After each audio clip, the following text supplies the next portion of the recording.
안녕하십니까. 장애인복지론 수업합니다. 장애인복지론 이제 두 번째 강의 해볼 건데요. 저희 첫 번째 시간에는 전체적으로 우리가 이 12주, 아니 12시간 동안 뭘 할 거냐라는 얘기를 좀 나눠봤었고요. 아울러서 장애 개념에 대해서 이야기를 좀 나눴었습니다. 살짝 정리해 볼까요? 자, 장애 개념 이야기하면서 장애란 개념은 시대와 사회가 바뀌면서 개념 자체도 바뀌어진다. 하지만 명확하게 구분을 지을 수는 없지만 시대나 사회에 따라서 이들을 위한 제도나 서비스나 정책들을 마련하기 위해서 개념화할 수밖에 없다. 그리고 시대적 상황과 문화적 상황을 반영하고 있다라는 얘기를 했었습니다. 그렇죠? 그리고 이 장애에 대해서 인식들이 어떻게 변화해 왔느냐라는 얘기를 하면서 네 개의 모델을 얘기를 했었죠. 기억이 나세요? 네, 날 거라고 생각을 하면서 한번 얘기를 해볼까요? 자, 첫 번째는 종교적인 모델, 신으로부터의 이 벌을 받은 거였다라는 얘기가 있었고요. 그리고 의료적인 모델이 있었죠. 이거는 개별적인 손상에 의한 거였고, 그렇기 때문에 치료와 회복을 해야 되는 환자로 중요시 되었던 개념이 있었습니다. 그런가 하면 사회적 모델이 있었죠. 의료적 모델이 순수하게 환경을 다 배제하고 개인의 문제다라고 했다면, 이 사회적 문제는 개인은 전혀 상관없는 환경적인 문제로 장애가 발생한다라고 봤었던 거였죠. 그러다가 어떻게 개인만 볼 수 있고 어떻게 사회만 볼 수 있어, 이것들을 같이 합쳐야지 라고 해서 바라봤던 것들이 보편적인 모델이다. 그래서 세계적으로 세계적으로 장애와 관련된 이 가치들이 쭉 바뀌어왔던 인식의 변화는 종교적 모델, 의료적 모델, 그렇죠? 사회적 모델, 보편적 모델이 있다라는 얘기를 나눠왔었습니다. 각각들의 특성들, 문제점들도 살펴봤었고요. 그리고 나서 우리는 이것들을 중심으로 개념적으로 접근을 했을 때 이분법으로 나눠볼 수 있다라는 얘기 기억나시죠? 기억나야 되는데 안 나면 다시 한번 공부하세요. 자, 그래서 앞에서 얘기했었던 종교적 모델과 의료적 모델을 대변하고 있는 개별적 모델, 개인적 모형에 대해서 이야기를 했었고요. 장애의 문제는 개인이다. 너야. 바로 너. 이렇게 얘기했었던 개념을 가지고 있었던가 하면, 자, 그것과 대비되는 사회적 모델에 대해서 우리가 이야기를 했었습니다. 기억나시죠? 이 사회적 모델은 보편적인 모델이 아니기 때문에 개별적인 문제에 초점을 뒀던 것들에 반해서 사회적인 것에만 초점을 두고 있는 모델로 나누어져 있었죠. 그래서 이분법적으로 나눌 때는 개별적 모델과 사회적 모델에 대해서 우리가 이야기를 했었고요. 각각들이 개인 비극 이론, 사회 억압 이론이라는 것들로 대비됐었던 특징들까지를 저희가 표로 살펴봤었습니다. 네, 기억 막 더듬고 계시는 거 맞죠? 네, 기억 더듬다가 생각이 안 나시면 공부를 다시 하셔야 되는. 하지만 중요하기 때문에 한번 보시고 넘어갔으면 좋겠다라는 생각하고요. 자, 우리 그것과 더불어서 얘기를 했던 건 뭘 했었냐면 세계보건기구, 그렇죠? WHO가 국제적으로 장애를 어떻게 분류했느냐라는 이야기까지 나눴었습니다. 그래서 처음 나왔던 게 1980년도에 ICIDH라는 걸로, 우리 영어 싫어하지만 이 스펠링을 기억합시다라고 말씀을 드렸었는데요. 자, 그래서 ICIDH는 앞에 IC는 국제적 분류 정의를 얘기한다라고 하고, ICIDH의 임페어먼트라고 하는 손상, 디서빌리티라고 하는 기능 제약, 그리고 핸디캡이라고 하는 사회적 분리, 일직선상으로 연속성으로 진행이 쭉 되어지는 이런 것들을 ICIDH라고 하는 것들이 가지고 있다라는 개념이고요. 그리고 1997년도에 이 세계적으로 장애인 복지에 대한 정책적 방향이 사회 참여라는 걸로 바뀌어지면서 ICIDH에다가 참여라고 하는 영역이 같이 포함돼서 환경적 장애까지 포함시켜서 가는 영역들이 발생들을 하죠. 기억나십니까? 그랬다가 2001년도가 되면서는 이 ICIDH2를 기본적인 속성으로 그대로 가지고 왔지만 보다 긍정적인 용어로 바꾼, 예전에는 장애라는 것들로 모든 것들을 정의했다라고 하면 이 ICF라고 하는 것은 건강이라는 걸로 분류를 정리하는 긍정적인 용어로 바뀌게 되죠. 그래서 저희가 이 ICF의 특징까지도 좀 살펴봤었습니다. ICF라고 하는 건 앞에서 봤었던 4개의 모델 중에서 보편적인 모델에 속한다라는 얘기들을 가지고 오는 거고요.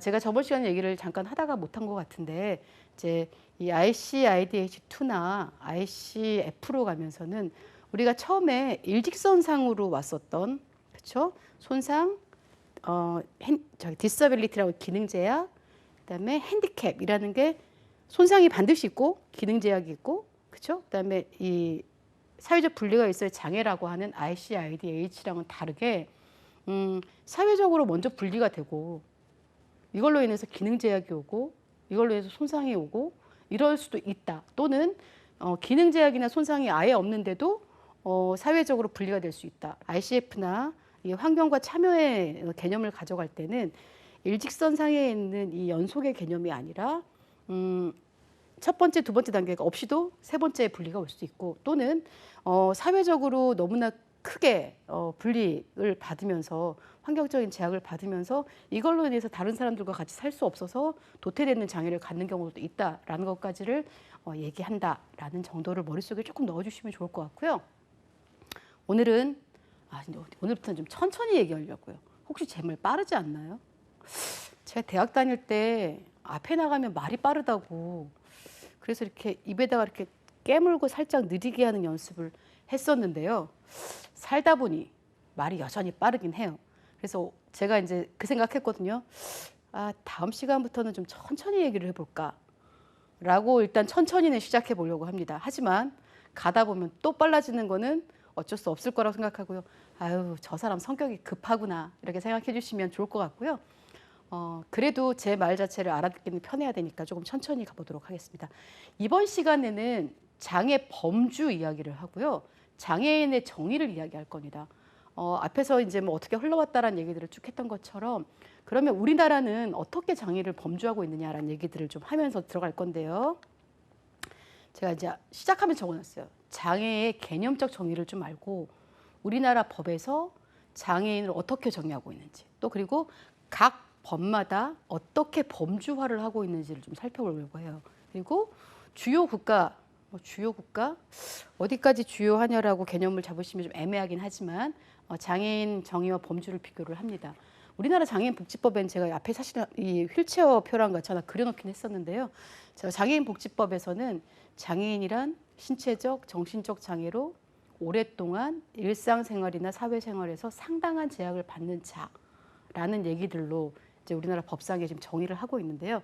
이거를 설명하고 싶은 건 아니고 예전에는 장애인 자체를 핸디캡이라는 얘기들만 썼었어요. 그래서 그러니까 이 결함이 있는 사람이란 말을 썼다가 요즘엔 세계적으로 뭐라고 쓰냐면 people with disability 뭐 이런 식으로 해서 장애를 가진 사람이라는 용어들을 쓰고 있습니다. 우리가 이제 개념적으로 볼 때 이 의료적인 모델, 개인적 모델, 사회적 모델에서 보편적인 모델을 가는 것처럼 예전에는 이제 그 자체 결함이라는 것들에 초점을 뒀다라고 하면 지금은 장애를 가지고 있는 사람, 그러니까 사람을 전체적으로 보되 거기에 장애를 가지고 있다라는 것들로 정의하고 있다라는 얘기를 드리고 싶어서 제가 요거를 가지고 오긴 했는데요.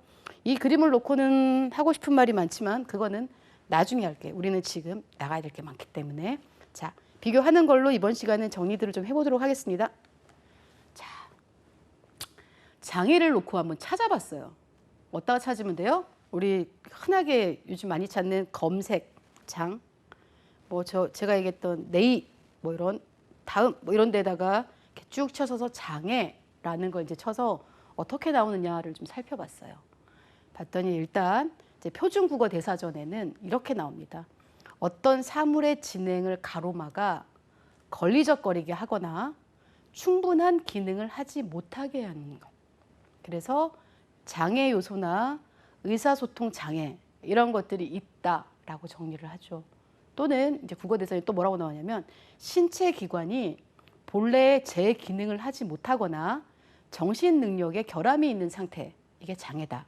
그래서 이런 말로 표현을 하면 시각 및 언어 감각에 관한 장애와 지적 정신장애가 있다라고 이제 명기가 되어져 있고요.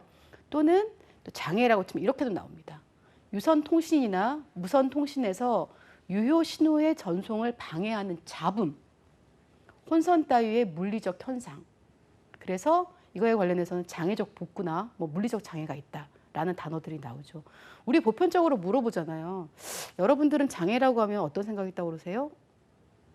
라고 하면 앞에 있는 사람이 대답을 해줘야 되는데, 자, 어떤 사람이 이렇게 얘기해요. 도와줘야 되는 사람이요. 또는 불편한 사람이요. 어떤 사람은 나랑 똑같은 사람이요. 이렇게 얘기를 하는데, 저는 늘 장애라고 하면 저 이제 첫 번째 상황을 생각했던 것 같아요. 장애여서. 저는 이제 어릴 때 운동회를 하면 장애물 달리기 이런 게 있었어요. 요즘은 장애물 달리기란 이름은 아닌 것 같고, 뭐 무슨 3종 뭐라 그러죠? 뭐 이런 것들을 얘기를 하고 있는 것 같긴 한데, 저희는 이제 허들 이런 거 있었거든요. 이렇게 달리기 하면서 폴딱폴딱 뛰어넘어야 되는 이런 허들 이런 걸 보고 저희는 이제 늘 장애물이라고 얘기를 했기 때문에 전 장애 이러면은 그 허들이 늘 생각이 나요. 근데 요즘에는 이게 장애물처럼 몇 종 경기 이런 거 하면은 이런 거 하잖아요. 트램플린에서 뛰고 가기, 뭐 훌라후프 돌리기, 풍선 가다가 터트리기 뭐 이런 것들인데, 그거는 가로막기보다는 미션을 수행하고 있는 개념인 거고, 저희 예전에 달리기 할 때 진짜 가로막고 있는 느낌이었거든요. 그래서 저는 늘 장애 이러면 뭐 불편하고 도와주고를 다 떠나서 허들 이런 생각이 나고 있긴 하거든요. 자, 그런가 하면 이 사회복지용어사전에서는 장애라고 치면 어떻게 나오냐면, 다른 사람들이 보통 행하는 기능에 대한 개인의 능력을 방해하거나 제한하는 신체적 또는 정신적인 손상을 말한다라고 언급이 됩니다. 맞는 것 같아요? 여러분들은 장애라고 하면 어떤 개념으로 생각하세요? 아직 생각 안 해봤어요. 자, 이 시간부터 끝날 때까지 장애를 내 나름대로 한번 정의 한번 해보시면 좋을 것 같아요. 그런가 하면 이제 의학적으로 장애는 신체의 어떤 부위가 손상당하고 그로 인한 기능 상실의 정도가 오는 것들이 장애다라고 얘기를 해요. 그래서 유엔 총회에서는 장애인은 선천적이든 아니든 신체적 또는 정신적 결함의 능력으로 인하여 일상의 개인 또는 사회생활에 필요한 것을 확보하는데 스스로는 완전히 혹은 부분적으로 행할 수 없는 사람이 장애인이다라고 유엔 총회에서 얘기를 합니다. 맞는 것 같아요? 참 어려워요, 말들은. 그럼에도 불구하고 우리는 또 유엔 총회에서 얘기하고 있는 거, 뭐 신체장애인 권리선언에서 얘기하고 있는 거, 지적장애인 권리선언에서 얘기하고 있는 거, 또 각각 법들이 정의하고 있는 것들을 또 우린 별도로 머릿속에 넣기는 해야 해요. 쟤는 어디서 얘기하고 있는 거더라? 라고 문제 나올 수 있어요. 그렇죠? 정말 짜증은 좀 나지만, 하지만 아는 거 이왕 할 거 똑바로 알고 가면 좋을 것 같습니다. 자, 그런가 하면 장애라는 것들을 직업적으로는 어떻게 정의하고 있느냐를 좀 살펴보면, 직업을 찾고 유지하는데 지장이 있는 정도가 장애다. 그래서 ILO라고 하는 국제노동기구에서는 장애인은, ILO에서도 이제 장애인에 대해서 언급을 합니다. 신체적 또는 정신적 결함의 결과로 적당한 직업을 확보, 유지해 나갈 전망이 없는 상당히 손상을 받은 사람이 장애인이다라고 ILO에서는 제99조에 정의를 하고 있습니다. 직업적으로는 직업을 갖는데 어려움이 있는 사람들, 의학적으로는 신체적으로 손상이 있는 사람들, 이게 장애다라고 지금 바라보고 있는 거고요. 자, 사회적으로는 장애인을 구별하거나 배제하고 차별하느냐, 아니면 동등한 권리의 주체로서 인정하고 사회적 활동을 전면적으로 지원하느냐에 따라서 장애가 있느냐 없느냐로 살펴봅니다. 뒤집어 말하면 우리가 앞에서 봤었던 사회적 모델 기억나시죠? 그치 저거 구별하고 배제하고 차별한 거, 그래서 억압하고 저게 장애다라고 얘기했던 게 사회적 모델이었죠. 자, 의학적 장애가 있음에도 사회 참여가 잘 되느냐로 장애를 정의한다. 뒤집어서, 자, 손상이 있는데 사회 참여가 잘 되면 장애가 아니다라는 개념으로 보는 사회적 개념이다라고 한 번 더 정리를 해주시면 좋을 것 같아요. 자, 내가 생각하는 장애의 개념은 이 중에 사회적 개념이다. 뭐 저는 왔다 갔다 해요, 계속. 사회적 개념이 맞다가도 보편적 개념이 맞다가도. 그래서 여러분들도 똑같이 이것도 헷갈리고 저것도 헷갈리니까 전부 다 외우셔야 됩니다. 전부 다 외워서 머릿속에 개념적으로 정리를 좀 해놓고 가시면 좋을 것 같다라고 말씀을 드립니다. 이제 우리가 이 뭐 다 이런 데서 토탈 검색을 했을 때 나오는 이 우리가 장애라는 것에 대해서 얘기를 좀 해봤는데요. 자, 우리나라 법에서는 장애를 어떻게 범주화하고 있느냐를 좀 살펴보려고 합니다. 각 법들마다는 차이가 조금 있습니다. 그럼에도 불구하고 이제 우리가 장애인 복지론 지금 수업들을 하고 있잖아요. 이 장애인 복지라는 것에 장애 범주, 장애 개념은 우리나라의 장애인 복지법을 기본으로 하고 있습니다. 장애인 복지법을 기본으로 하고 있습니다. 이제 법 자체에 대한 상세한 내용은 나중에 우리나라의 장애인 복지 관련 법들 이야기할 때 다시 이야기를 할 거라서요. 간략하게만 얘기를 좀 하고 넘어갈 건데요. 장애인 복지법 자체에 대한 설명을 하기 전에 우리나라에 장애인에 대한 보호제도라는 것을 처음 마련한 건 1963년도에 산업재해보상보호법입니다. 일명 산재법. 산재법 얘기를 하게 되면 다음 시간에 얘기해야 되는 우리나라의 이제 세계나 우리나라의 장애 역사를 들여다봐야 되는데 그거는 그때 들어가서 다시 한번 말씀을 드릴 거고요. 지금 설명하면 복잡해지니까 지금은 우리나라에서 장애인에 대한 보호제도라는 것들을 처음 마련한 건 1963년에 산업재해보상보험법이다라는 거를 머릿속에 넣어주시면 좋을 것 같고요. 자, 여기엔 나오지 않지만 장애인에 대한 장애인을 위한 법으로 제일 먼저 만들어진 거는 질문하면 남들이 이제 제가 장애인복지법 이야기하다 보니까 장애인복지법이요 이렇게 얘기하세요. 그거 아니고요. 우리나라에 이제 장애인에 대한 보호제도는 산재법에서 가장 먼저 만들었고요.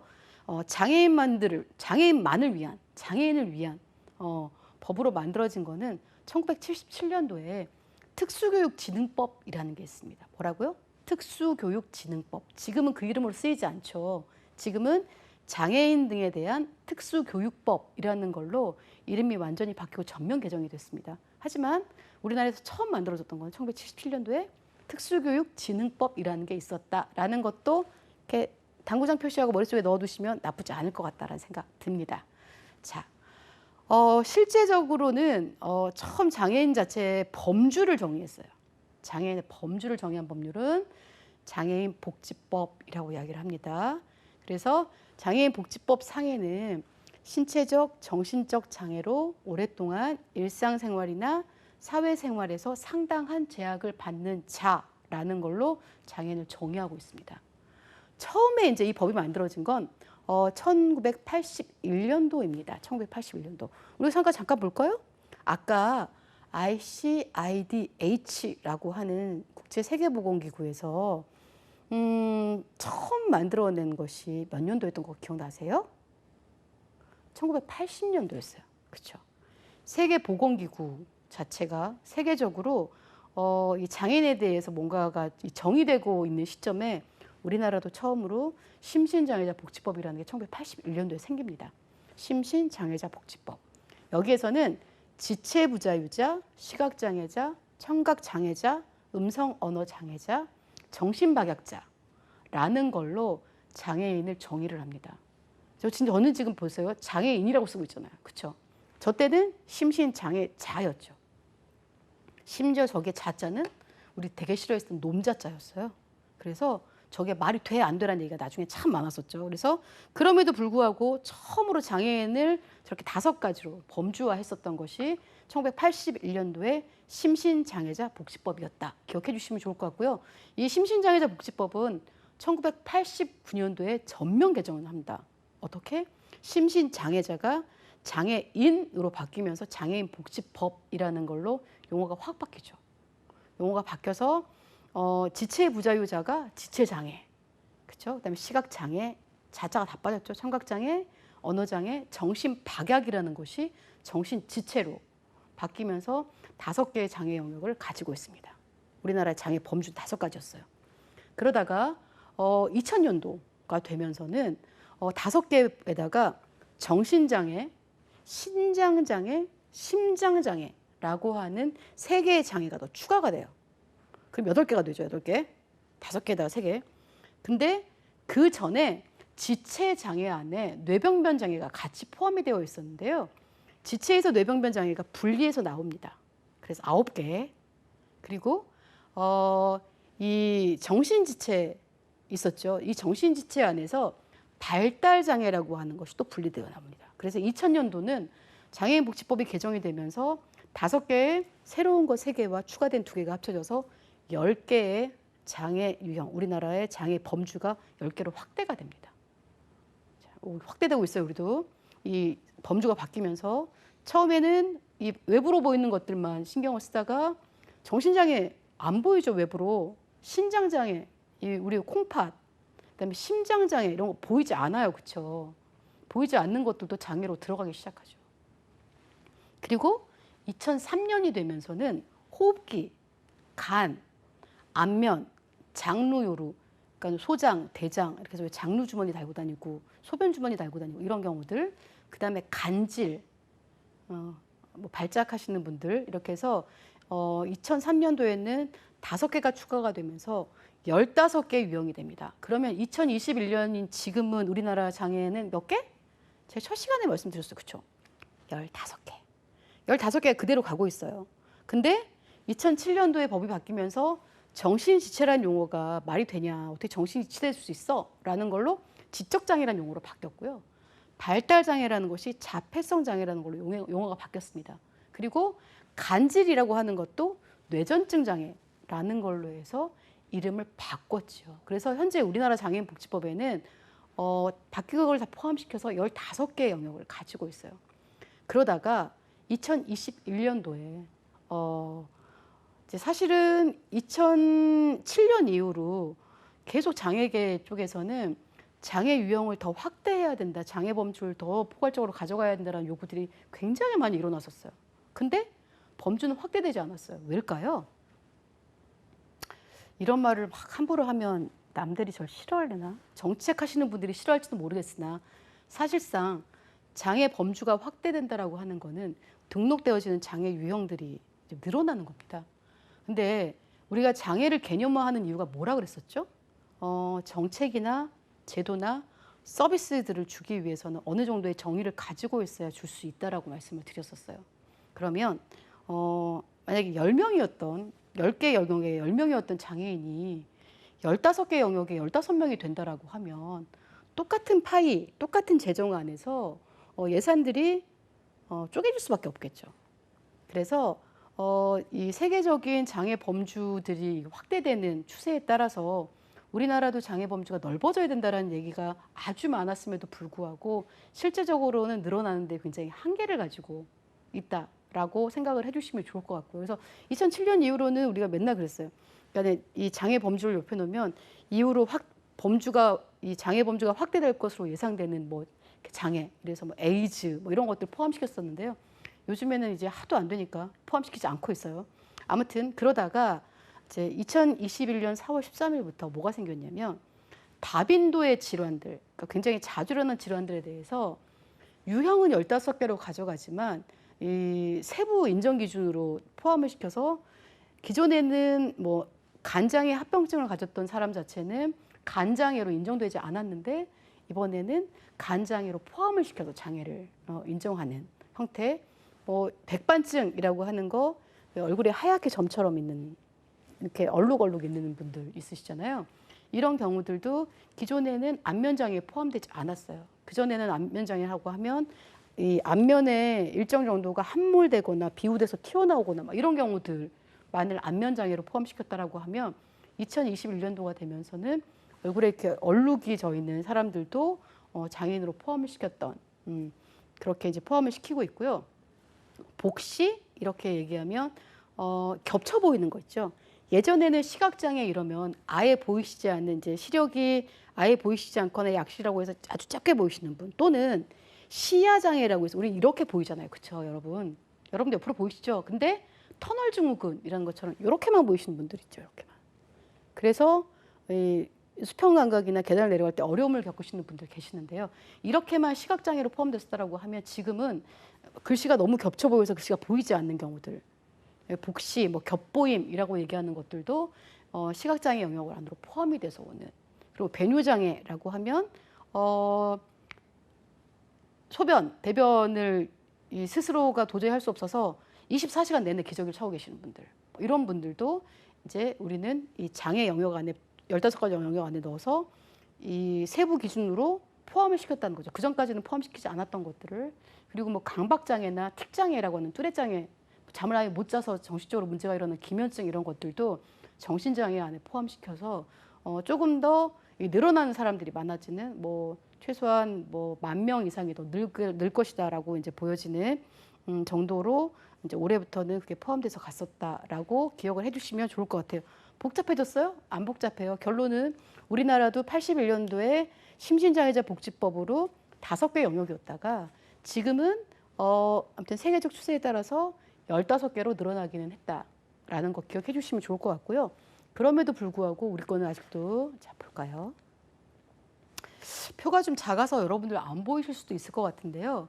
우리나라 법상의 장애인 범주라는 걸 쳐보시거나 보건복지부에 들어가서 장애 범주, 뭐 장애 유형별 뭐 이러면은 장애인 판정 기준이라는 게 책자로 이렇게 나와 있어요.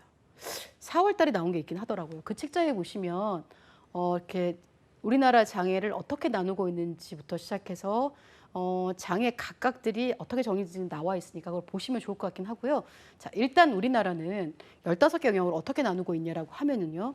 첫 번째는 크게 신체적인 장애와 정신적인 장애로 나눕니다. 그래서 신체적인 장애는 외부 신체 기능의 장애와 내부 기관의 장애로 나누고 있고요. 자, 외부로 나타나는 신체 기능에는 지체, 뇌병변, 시각, 청각, 언어, 안면. 딱 생각해 보시면 전부 다 바깥으로 드러나죠. 그렇죠? 지체 장애, 뭐 상세하게 나중에 다시 설명할 거지만 절단되거나 관절에 장애가 있거나 뭐 지체 기능에 장애가 있거나 뭐 외소증이거나 뭐 곱추이시거나 이런 것들이 전부 다 포함되는 지체 장애가 있고요. 뇌병변 장애는 우리 많이 생각하는 여러분들도 다 아실까요? 뭐 홉킨스 박사 뭐 이런 분들. 그다음에 이제 시각 장애 아실 거고요. 그다음에 청각 장애 안 들리시는 분들. 그다음에 음성이나 뭐 기타 등등의 문제가 있는 언어 장애들. 안면으로는 아까 잠깐 설명드렸던 것처럼 안면이 너무 이상하게 추하게 보이거나 뭐 함몰되거나 두터워지거나 하는 부분에 장애가 들어가는 것들이 포함이 될 거고요. 그다음에 하나 더 들어갔던 게 백반증이 들어간다고 말씀드렸죠. 자, 그런가 하면 우리나라의 신체적 장애 안에는 내부 기관의 장애가 있어요. 바깥으로는 안 보여. 신장 장애, 투석하거나 신장을 이식받은 사람, 심장 장애. 그래서 이렇게 심장의 기능이 호흡할 때 곤란하는 심장의 장애에 문제가 있거나 심장을 인공심장을 받은 사람. 그다음에 만성 간질환으로 온 간장애. 그다음에 우리 왜 그 뭐라 그러죠? 이동용 호흡기, 휴대용 호흡기를 가지고 다니시는 호흡기 장애. 그다음에 장루 요루 장애, 뇌전증, 뇌졸중은 간질을 얘기한다고 말씀을 드렸어요. 그래서 6개 영역이 내부 기관의 문제입니다. 그래서 내부 기관 장애라고 얘기를 하죠. 그래서 신체적 장애는 12개의 장애를 가지고 있는데요. 외부 신체 기능의 장애 6개와 내부 기관의 장애 6개를 가지고 있다라고 기억해 주시면 좋을 것 같고요. 정신적 장애는 발달 장애와 정신 장애로 나누어지는데요. 이 발달 장애는 지적 장애와 자폐성 장애. 그리고 정신 장애는 우리가 예전에 얘기했던 정신 질환을 가졌다가 2000년도에 들어올 때는 뭐 조현병, 정동 장애, 뭐 재발성 우울 장애까지만이 정신 장애 영역에 들어왔었는데요. 아까 잠깐 말씀을 드린 것처럼 2021년부터는 뇌 신경학적 손상으로 인한 기질성 정신장애, 강박장애, 뚜렛장애, 기면증이 정신장애에 포함됐다라고 해서 우리나라는 이렇게 15개로 장애를 등록하고 범주화하고 있다라고 기억을 해주시면 좋을 것 같습니다. 자, 질문 없죠? 자, 넘어가 볼까요? 자, 이 부분은 4월 13일 날 2021년 4월 13일 날 공포 시행된 확대 질환의 인정 기준들을 포함을 시켜 놓은 것입니다. 상세하게 한번 읽어보시면 좋을 것 같은데요. 제가 이것에 대해서는 쭉 정리는 하지 않을 겁니다. 그래서 지체, 시각, 안면, 간, 장르요루, 정신장애 안에 세부 질환들이 더 포함되어 있다라는 걸로 기억을 좀 해주시면 좋을 것 같고요. 자, 장애 유형이 는 건 아니고 세분류 안에 이런 것들이 포함이 돼서 장애로 인정되기 시작했다라는 것으로 기억을 해주시면 좋을 것 같습니다. 자, 지금까지 우리가 살펴본 15개 영역은 장애인 복지법이었어요. 그렇죠? 우리가 장애인 복지를 이야기하면 기본은 뭐다? 장애인 복지법. 그래서 장애인 복지법에서는 15개의 유형으로 장애를 범주화하고 있다라는 말씀을 드렸죠. 자, 근데 우리가 이 여러 가지 법 중에 그것만 있느냐? 아니고 이제 또 가끔 이제 고민을 해야 되는 또 장애 쪽에서 아주 많이 이 통념적으로 또는 장애랑 관련돼서는 요즘에는 장애인 복지법보다 더 우선시하는 장애인 차별 금지 및 권리 구제 등에 관한 법률이라는 게 있어요. 일명 장차법 아시죠? 자, 이 법에서는 장애를 어떻게 범주하고 있냐면 신체적, 정신적 손상 또는 기능 상실이 장기간에 걸쳐 개인의 일상 또는 사회생활에 상당한 제약을 초래하는 상태를 장애라고 보고 있고요. 이러한 상태를 가지고 있는 자를 장애인으로 정리하고 있습니다. 그런가 하면 장애인 고용 촉진 및 직업재활법에서는 장애인이란 신체 또는 정신상의 장애로 장기간에 걸쳐 직업생활에 상당한 제약을 받는 자로서 대통령령으로 정하는 기준에 해당하는 자라고 장애인 고용 촉진 및 직업재활법에서 장애인을 정의하고 있습니다. 그러면서 이제 이 법을 상세히 더 들여다보면 이렇게 기준에 해당하는 특히 저기 안에는 다른 것과 다르게 뭐가 들어가 있냐면 직업생활에 상당한 제약을 받는 이라는 용어를 넣고 있고요. 대통령령으로 정하는 기준에 해당되는 자라는 것과 더불어 장애인 복지법 제2조에 언급된 장애인과 상위군경, 예우에 관한 법률, 예우 및 지원에 관한 법률에 그러니까 국가유공자 있죠. 에 들어가 있는 장애인도 포함을 시키고 있습니다. 그래서 그 장애 유형 중에 직업생활에 상당히 제약을 받는 자들로 장애인 고용 촉진 및 직업재활법에서는 장애를 정의하고 있습니다. 그런가 하면 장애인 등에 대한 특수교육법, 제가 아까 지나가면서 무슨 말씀을 드렸었냐면 우리나라의 보호제도를 처음 마련한 건 산업재해보상보호법 63년도다라는 것과 더불어 장애인과 관련된 법이 가장 먼저 만들어진 건 1977년에 특수교육진흥법이다라고 말씀드렸어요. 그렇죠? 그 법이 완전히 전면 개정한 장애인 등에 대한 특수교육법인데요. 장애인 등에 대한 특수교육법에서는 특수교육 대상자로 시각장애, 청각장애, 지적장애, 지체장애, 우리 지금 장애 유형 하나씩 보고 있어요. 여러분들 머릿속에 지금 뭘 떠올려 주셔야 되냐면 장애인 복지법에서 언급했었던 15개 유형, 신체 기능 12개, 이거 아니죠? 12개, 그 다음에 정신적 장애의 3개를 한 15개의 영역과 제가 지금 읽고 있는 영역이 어떻게 똑같은지를 한번 봐주시면 좋을 것 같아요. 자, 지체까지 봤죠? 정서 행동 장애, 자폐성 장애, 의사소통 장애, 학습 장애, 건강 장애, 또 발달 지체, 그 밖에 대통령령으로 정하는 장애 중에 진단 평가된 사람을 장애인 등에 대한 특수교육법에서는 특수교육 대상자로 장애라는 걸로 정의를 하고 있어요. 자, 봐요. 우리 저기서 학습장애, 장애인 복지법상에 없지요? 그쵸? 없었어요? 건강장애 없었죠? 근데 특수교육 대상자로 특수학교를 가려고 해요. 근데 이 사람들은 학습장애나 건강장애로 진단을 받았어. 그래서 특수교육 대상자는 되는 거예요. 특수학교를 가요. 근데 이들은 장애인 복지법 상의 장애인이다 아니다? 아니에요. 각각의 법들이 정의하고 있는 건 다릅니다. 우리가 지금 장애인 복지법상에서 나오는 15개 유형을 가지고 등록장애라고 이야기를 하고 있는 거고요. 장애인 등에 대한 특수교육법 상에는 특수교육 대상자로 장애를 규정하고 있는데 거기에는 장애인 복지법과는 약간 다르다라는 거 머릿속에 좀 넣어두시면 좋을 것 같아요. 어렵진 않죠? 네, 다음 넘어가 보겠습니다. 자, 우리나라는 그렇게 되어 있어요.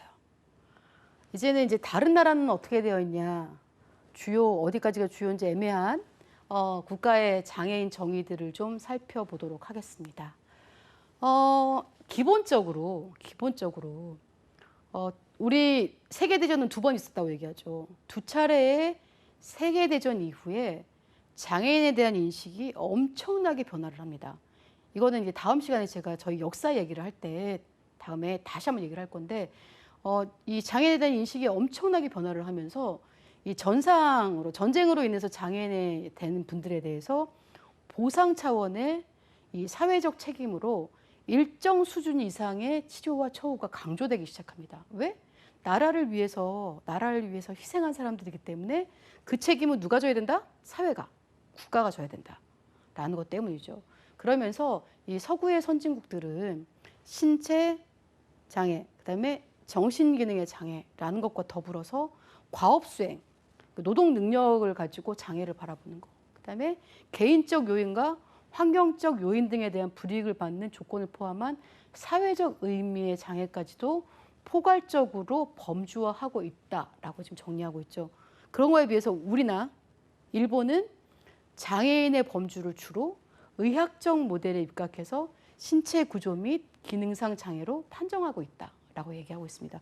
저희 법 15개의 범주 안에 보면 신체 구조, 기능으로 대부분 다 판정이 되어져 있어요. 그렇죠? 사회적 의미의 장애 들어가 있지 않죠? 내가 볼 땐 들어가 있는 것 같다. 없을 거라고 생각해요. 생각하기도 싫지만 없어요. 근데 그거는 일본도 비슷합니다. 똑같아요. 왜 똑같지? 우리나라랑 가까워서 이렇게 얘기하시는 분들 계시는데 우리의 대부분의 정책들은 복지 정책들은 대부분 일본에서 가져온 게 훨씬 많죠. 그러다 보니까 일본과 우리는 굉장히 유사한 것들이 많습니다. 그렇게 기억해 주시면 좋을 것 같고요. 자, 좀 더 상세히 들어가 볼까요? 자, 미국의 이야기를 좀 해보겠습니다. 미국에서는 기본적으로 장애인이라는 것들을 어떻게 정의를 하냐라고 하면 노동 능력이 감퇴되거나 일상생활에서 제한을 받는 자를 장애인으로 정의를 하고 있어요. 근데 우리나라도 지금 장애인복지법, 장애인 등에 대한 특수교육법, 장애인 고용 촉진 및 직업재활법 각각들이 장애를 범주화하고 영역하는 게 달랐어요. 그렇죠? 근데 이제 크게 미국은 일단 사회보장법에서 가장 먼저 장애라는 것들을 판정하기 시작하는데요. 사회보장법, 우리 기초생활보장법 아시죠? 우리 처음에 1961년도에 생활보호법이라는 것들로 만들어졌었는데요. 그거가 같은 개념으로 보시면 돼요. 거기 안에 장애연금 이런 것들이 발생을 합니다. 그렇죠? 그러면서 장애를 이제 뭐라고 얘기를 하고 있냐면 의학적으로 판정하여 적어도 1년간 지속될 것으로 판정되는 또는 사망에 이를 것으로 판정되는 신체적, 정신적 손상으로 인하여 실질적인 소득 활동에 참여하지 못하는 자. 그래서 소득 활동 여부가 장애 판정의 기준이 되는 거예요. 사회보장법에 의해서는 일정 소득 이상을 받게 되면 이 사람은 장애가 아니죠. 장애가 아닙니다. 그러니까 장애연금을 받을 때도 사회보장법에 의해서 장애연금을 받게 될 경우는 장애라고 하는 것에 소득 활동 여부가 판정 기준이 됩니다. 아까 전에 우리 장애인 고용 촉진 및 직업재활법 안에서도 직업생활 여부가 장애의 기준이 됐었죠. 사회보장법은 똑같다. 우리나라도 마찬가지입니다. 우리나라도 산재보험법, 그다음에 그 국민연금법, 기타 등등의 장애라는 것들을 다 가지고 있긴 하지만 이것들이 가지고 있는 개념들은 각각의 조건들이 다 다를 수 있다라는 거 기억해 주시면 좋을 것 같고요. 우리가 흔하게 얘기하는 장애인 자체를 미국에서는 1973년도에 미국의 재활법에서 언급을 하고 있습니다. 일상 활동 분야 중에 한 가지 이상 활동을 현저히 제한받는 신체적, 정신적 손상을 가진 것으로 간주되는 자를 장애인으로 규정을 하고 있고요. 이러한 상태가 12개월 이상. 그러니까 우리는 보통 장애란 질환과 장애, 질병과 장애의 차이점은 질병은 낫는 거죠. 회복되는 거예요. 장애는 회복되지 않는 거라고 얘기를 합니다. 그렇기 때문에 보통 12개월 혹은 그 이상 지속될 가능성이 있는 경우라고 재활법에서는 1973년도에 정의를 합니다. 그러다가 1998년도가 되면서 재활법에서 장애를 다시 정의를 합니다. 장애란 인간이 자연스럽게 경험할 수 있는 한 부분으로서 독립생활, 자기 의사결정, 선택, 사회의 기여, 의미 있는 진로 탐색, 정치, 경제, 사회, 문화, 교육에 있어서 완전 통합의 권리에 제한이 있는 경우를 말한다. 자, 우리 여기서 생각해 볼 거. 갑자기 뭔가 굉장히 포괄적으로 됐어요. 그렇죠? 1973년도에 나왔던 것들이 1983년도에 나왔던 것들이 1998년이 되면서 1997년도에 무슨 일이 있었더라? 기억나시는 분? 우리가 ICIDH2라는 걸 이야기하면서 세계보건기구가 전체적인 세계의 장애인 복지 흐름이 참여로 바뀌면서 2라는 것들을 만들어내는 시점. 그러면서 장애인 복지법 아니죠. 이 미국의 재활법이 다시 98년도에 이 참여와 기타 등등의 환경 완전 통합들을 전부 다 포괄해서 장애인의 정의를 내놓게 됐다라고 연결시킬 수 있겠죠. 연결시켜야 해요. 그래야 외우기가 훨씬 편합니다. 그러면서 이 재활법 98년도에는 중증장애인에게 우선 서비스를 줘야 된다는 것들을 강조합니다. 그러면서 중증장애인은 중대한 신체적 정신적 장애를 가진 자다라고 정의를 하기까지 했다라고 지금 미국의 법들을 좀 살펴봤고요. 하나 더를 이제 보시면 미국에서는 우리가 기억해야 되는 법인데요. 미국 장애인법이 있습니다. ADA 들어보셨죠? 그렇죠? America Disability Act 뭐 이렇게 얘기하는 발음 괜찮았습니까? 네. 영어 하면 싫어한다고 말씀드렸어요. 자, 미국 장애인법은 사실 1990년도에 이 만들어지면서 전 세계적으로 엄청나게 센세이션한 법이 됐었습니다. 일명 세계적으로 가장 만들어진 장애인 차별 금지법이라고 보시면 돼요. 우리나라 장애인 차별 금지법이 언제 만들어졌다 아는 사람? 혹시 아시는 분 계시면 다음 시간 수업 안 들어도 돼요. 네, 다 모르는 걸로 간주하고 우리나라는 2007년에 만들어졌습니다. 그런가 하면 나중에 넘어가겠지만 뭐 호주나 영국은 뭐 93년, 95년 이렇게 만들어지긴 하거든요. 미국이 이제 1990년도에 처음으로 미국 장애인법이라는 것들을 만들어내는데요. 미국 장애인법에서는 어떻게 지금 정의를 하고 있냐면 일상생활 활동 중에 한 가지 이상을 현저히 제한하는 신체적, 정신적 기능을 지닌 자, 그리고 이러한 기능의 장애에 기록이 있는 자, 또는 이런 것을 가졌다고 간주되는 자를 미국 장애인법에서는 이제 장애인이라고 얘기를 하면서 범주를 어떻게 얘기를 하고 있는지 한번 볼까요? 우리가 가지고 있는 똑같죠. 신체적 장애와 정신적 장애. 자, 여긴 전염병이 들어가고요. 결핵. 우리도 들어갈지도 몰라라고 했었던 후천성 면역 결핍증, 즉 에이즈. 그리고 에이즈 등과 관련된 복합 증후군.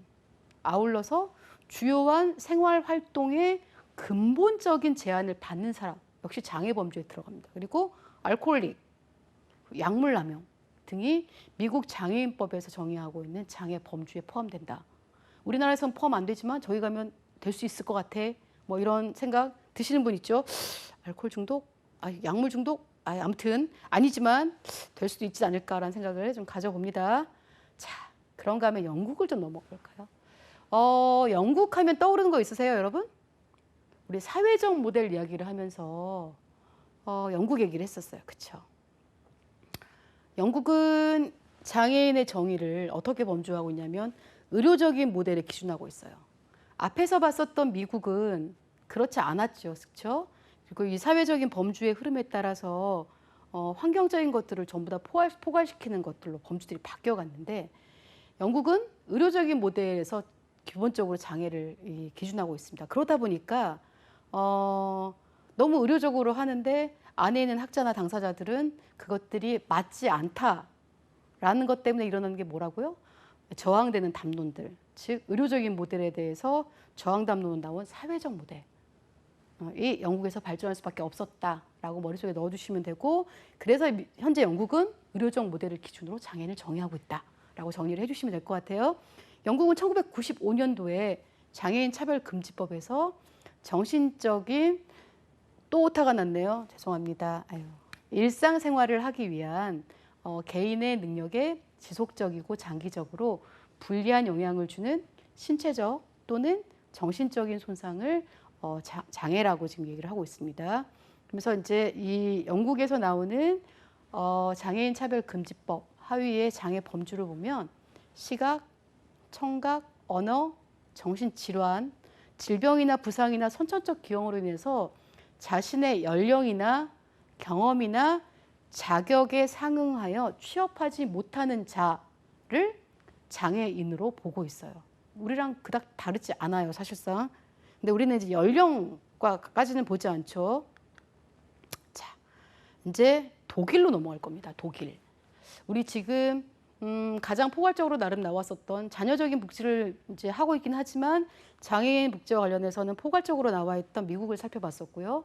그리고 의료적인 모델을 기반으로 하고 있는 영국을 살펴봤습니다. 이제는 독일을 살펴볼 건데요. 독일은 보편적으로 장애인의 개념을 두 가지에 의해서 살펴봅니다. 장애인 평등에 관한 법률과 고용 정책상으로 가지고 있는 장애인 개념으로 보통 크게 나누어서 보는데요. 우리는 독일의 것들을 보시다시피 장애인 평등에 관한 법 자체가 2000년도에 생겼어요. 그렇죠? 그 전까지 장애인의 범주, 장애인 정의 것들은 독일은 이 생업 능력 상실률, MD2라고 하는 것들을 기준으로 해서 장애를 정의를 했었습니다. 그러다가 2000년도에 장애인 평등에 관한 법이 생기면서 장애를 다시 한번 정의하게 되는데요. 일단 장애인 평등에 관한 법에서는 어떻게 정의하고 있는지를 좀 살펴볼까요? 신체적 기능, 정신적 능력, 심적 건강이 여기는 6개월입니다. 6개월 이상 그 연령의 전형적인 상태와 상당히 다르고 이로 인해서 사회에서의 생활 참여에 제한을 받게 되는 자가 장애인이다라고 얘기를 하고 있죠. 근데 이제 그 전에 쭉 나왔었던 고용 정책상의 이 장애 개념은 말 그대로 의학적인 기준을 적용을 하고 있어요. 그래서 생업 능력 상실률, 말 그대로 생업에 나와서 일을 할 수 있는 능력이 얼마나 잃어버렸느냐. 저희도 그런 거 있죠. 요즘에 연금 뭐 이런 거 타러 가시면 그 기초 능력 평가 이런 거를 해요. 알고 계시죠? 네. 그래서 본인이 가지고 있는 기초 능력 평가를 해서 기초 능력이 일정 정도 있는데 못하는 사람, 뭐 없는데 못하는 사람 이렇게 해서 한시적 조건부를 달아서 저희들이 지원하는 것들이 이제 우리나라도 만들어지고 있는데요. 이 독일 같은 경우도 생업을 할 수 있는 능력이 30% 이상 상실을 했어요. 그랬을 경우를 장애인이라고 보는 거예요. 근데 50% 이상 상실을 해서 최소한 일을 할 수 있는 능력이 49%까지밖에 안 되는 사람을 중증 장애인이라고 언급을 했었고요. 근데 그게 80%야. 일을 할 수 있는 능력이 19%밖에 안 되는 사람들은 최중도 장애인이다라고 얘기를 하면서 이 독일의 대부분 장애인 정책들은 사실상 이 생업 능력 상실률을 중심으로 해서 그동안 장애인과 관련된 정책들이 마련되었다라고 해도 과언은 아닐 겁니다. 그러면서 독일은 장애를 어떻게 범주화하고 있냐면 신체장애, 우리처럼 시각, 청각, 지체, 언어, 그리고 정신장애, 정신지체를 포함하고 있고요. 정서 및 심리장애, 정신병을 포함을 하고 있습니다. 자, 일본으로 갔습니다. 일본은 우리나라와 매우 유사한 의학적 적용을 하고 있습니다. 앞에서 이미 말씀을 드렸어요. 그렇죠? 우리나라랑 왜 유사하다고요? 네, 가까워서. 제가 이런 질문 던졌을 때 가까워서요라고 얘기하신 분 계셨다고 말씀드렸죠. 자, 우리나라의 대부분 복지는 일본에서 가지고 왔다라는 말씀 드렸습니다. 자, 근데 우리나라랑 좀 다르게 일본은 신체장애자 복지법이라는 것과 지적장애자 복지법이 각각 있었어요. 우리는 그래도 심신장애자 복지법으로 하나였잖아요. 근데 일본은 신체장애자 복지법 별도, 지적장애자 복지법 별도 이렇게 해서 각각의 신체장애자란, 지적장애자란 이런 걸로 장애 규정을 가지고 있었습니다. 그러다가 1993년에 장애자 기본법이라는 걸로 제정이 되면서 통합된 범주를 적용하기 시작합니다. 그래서 우리나라 심신장애자 복지법처럼 여기도 장애자 기본법에 의해서 장애인을 정의를 하고 있어요. 그래서 지체장애, 정신박약, 정신장애가 있음으로써 장기간에 걸쳐서 일상생활 또는 사회생활에 상당한 제한을 받는 자가 장애인이다라고 정의를 하고 있습니다. 우리나라랑 똑같죠? 근데 우리나라가 일본에서 대부분 다 가지고 왔다고 말씀을 드렸잖아요. 근데 우리가 하나 먼저 한 게 있어요. 뭐냐면 장차법. 장애인 차별 금지 및 권리 구제 등에 관한 법률이 우리나라에서 만들어졌을 때 일본에서 우리한테 없는 건데 대한민국이 먼저 했다고 그걸 배우겠다고 오신 분들이 꽤나 많았던 기억이 나요. 그래서 그때 되게 스스로 되게 뿌듯했던 뭐 이런 기억이 없지 않아 있습니다. 자, 정리들을 한번 해볼까요? 정리들을 우리가 사실 앞에서 이미 미국, 그쵸? 영국 이야기했었습니까? 독일 이야기했었죠. 자, 그것들을 지금 한 번 더 정리를 해볼 겁니다. 어떻게 정의들을 하고 있는지 한 번 더 정리를 해보는데요. 자, 우리나라는 여러분들 아까 처음부터 얘기했던 우리 지금 장애 범주, 장애인과 관련돼서 이 포털이나 기타 등등에서 언급했었던 얘기들, 그렇죠? 그리고 우리나라에 관련된 장애 관련 법에서 장애를 언급했던 얘기들, 그 법에서 범주화하고 있는 장애 범주들까지 얘기를 했었습니다. 그러면서 우리나라는 장애인 복지법에 의거해서 15개의 영역으로 장애를 정의하고 범주하고 있다라고 기억나시죠? 우리 지금 전 시간 아니에요. 이번 시간에 얘기하고 있습니다. 자, 그래서 한국은 지체, 시각, 청각, 언어, 뇌병변, 안면. 그래서 이 6개를 뭐라고요? 신체 기능 장애 중에 외부 신체 기능 장애라고 말씀을 드렸어요. 그렇죠? 그런가 하면 신장, 심장, 호흡기, 간, 장루요루, 뇌전증 이 6개의 장애는 신체 장애 중에 내부 기관 장애죠. 그렇죠? 내부 기관의 장애예요. 그리고 지적, 정신, 자폐성 장애는 정신적 장애다라고 해서 우리나라는 장애 범주를 15개로 유형화하고 있다라고 말씀을 드렸습니다. 기억나시죠? 근데 우리나라의 이 유형화는 여전히 의료적인 기준에 의해서 의료적인 손상, 그러니까 기능 장애에만 초점을 두고 장애 영역을 두고 있다. 그런가 하면 자, 일본은 우리랑 되게 유사해요. 지체, 시각, 청각, 음성 언어, 그다음에 평형 기능. 우리나라도 평형 기능 자체가 장애로 들어가죠. 어디에 들어가요? 청각 장애. 청각 장애에 가면 달팽이관 소실로 인해서 평형 기능에 장애가 있는 사람들은 청각 장애로 본다라고 하는 게 들어가 있죠. 그래서 평형 기능 장애, 저작기나 읽는 거, 그다음에 지적 장애, 정신 장애. 아울러 내부 장애가 있는데요. 심장, 호흡기, 신장, 방광 및 직장. 우리 방광 및 직장 뭐예요? 장루요루. 그렇죠?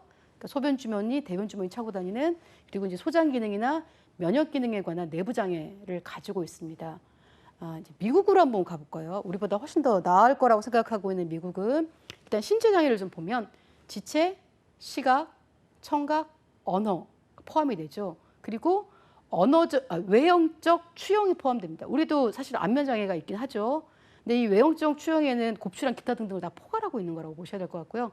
신경계나 근골격계, 그다음에 감각기관에 장애가 있는 것까지를 전부 다 포괄하고 있습니다. 아울러서 정신장애, 발달장애, 정서장애, 학습장애, 알코올 중독. 자, 여기에 우리 그 학습장애 우리는 특수교육 진흥법이죠. 장애인 등에 관한 특수교육법 안에는 학습장애를 특수교육 대상자로 정의하고 있지만 우리나라의 장애인 범주에는 학습장애는 포함되지 않아요. 그렇죠? 근데 미국에는 학습장애는 포함이 된다.